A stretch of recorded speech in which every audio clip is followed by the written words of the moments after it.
Un sacrifice, un comblement. Le sacrifice est à part, le comblement aussi est à part. Le monde est basé sur le sacrifice. Et si je veux parler de sacrifice, je ne parle pas nécessairement de l'argent. Le monde parfois comprend la profondeur du sacrifice que nous. Parce que sans le sacrifice, on ne peut pas atterrir au comblement. Comment le sacrifice a commencé? Après la chute de l'homme dans le jardin d'Éden.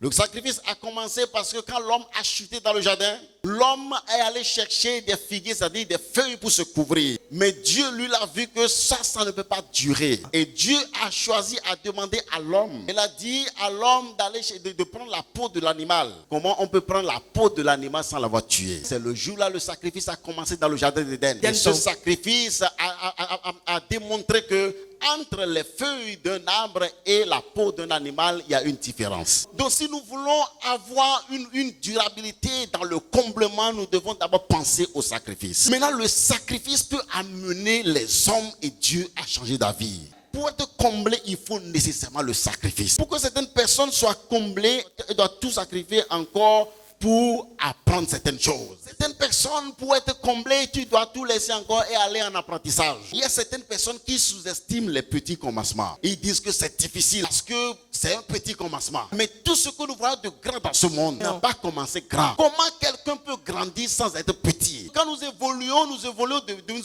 pas à pas, nous évoluons d'une étape à une autre. Alors pour être comblé, il faut avoir la connaissance divine. Il faut accepter, lire la parole de Dieu, méditer la parole de Dieu et être enraciné dans la parole de Dieu. Nous allons passer à quelques étapes pour entrer dans le comblement. Pour entrer dans le comblement, il faut faire attention à tes amis, bien comment tu choisis tes amis. Il faut respecter les instructions. Nous devons faire un pas vers l'audacité. Réveille-toi sur tes rêves avant de les voir se réaliser. Tu as une idée. Sois fort dans tes pensées. Nous devons haïr la pauvreté pour entrer dans le comblement. Nous devons investir dans le royaume de Dieu. Nous devons changer aussi de mentalité. C'est la mentalité en nous qui fait de nous qui nous sommes et non le corps. Donc si nous devons changer quelque chose, ce ne sont pas les habits, ce ne sont pas les véhicules, ce ne sont pas les maisons que nous devons changer, mais nous devons changer l'esprit qui est en nous. Nous avons besoin de rencontrer quelqu'un qui va nous élever. Nous devons être humbles. Le sacrifice précède toujours le comblement.